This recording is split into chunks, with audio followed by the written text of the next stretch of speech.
Today, I'm really happy to be joined by Yasmine Djeddai. Yasmine is the head of sustainable finance for Asia Pacific at Societe Generale. Yasmine, thank you so much for coming to talk to us today. Yeah, hi, David, and thank you for having me. So let's get started. There's been so much talk in the last year, and I think particularly in the last few months, about sustainability and sustainable finance. Societe Generale is focused on something called positive impact finance. Can you explain what that means? Sure. So maybe let's take a few seconds just to come back on the concept of impact so that we are all aligned on what we mean behind this term. So impact is, and if you said the definition, is the effect of a change on the population or the ecosystem, which lasts for a long time. We are all facing today current global changes and the global challenges, and we can see concrete example of impacts. Water scarcity or global pandemic because of loss of some ecosystems. Impact is also what we want to achieve behind sustainable development goals concretely. So it can be access to energy, access to healthcare, access to education, empowerment, creation of jobs. So actually, a few years ago, in 2012, Societe Generale has developed a positive impact approach. And actually, it was applied firstly to our portfolio of project finance transactions. A few years later, in 2015, we opened it to more collaborative and to improvement under the leadership of UNEP-FI. And actually, they were quite interested, and we had different members as well joining the initiative. And we created then the Positive Impact Finance Initiative, again, under the leadership of UNEP-FI. More concretely, in practice, it means we will look at a transaction and we will look more precisely at least one positive impact on any of the three pillars of sustainable development: economic, social, and environmental. But we will look as well to the negative impacts generated by such projects, and we will identify them and mitigate them. So at the end, and a few years later, and you can imagine, EU taxonomy has echoed this approach with the do not significant harm concept. So Societe Generale is one of the few banks that covers the full spectrum of sustainable finance solutions. So from the mainstream green loans and so on to more disruptive ones, such as impact-based finance. Can you provide a bit more color on that, please?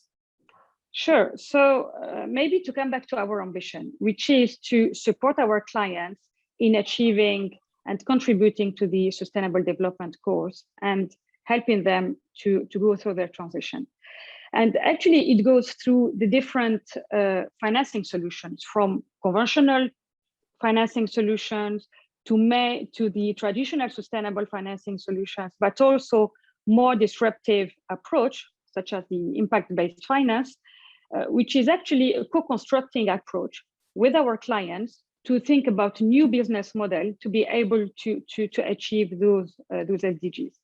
So our vision is there are clearly investment gaps, which are estimated to $2.6 trillion for SDG projects.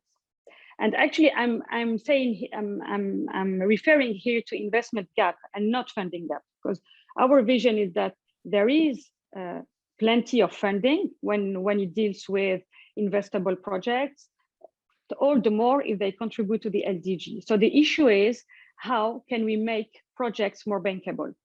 So the impact-based finance team has been set up a few years ago with the ambition of co-constructing a new business model with our clients to achieve the goals they have under the SDGs. More concretely, it means that we will look at a project, we will try to see ways to improve impacts around this project, to generate extra revenues, directly or indirectly, which will make an initially project which is not bankable to an investable project to private investors, both on the equity and the debt side. I really like this idea of not just tweaking around the edges of what we've done before, but really trying to look at things afresh. It's really exciting. Can you tell us a bit more about the most relevant sectors and regions for this approach?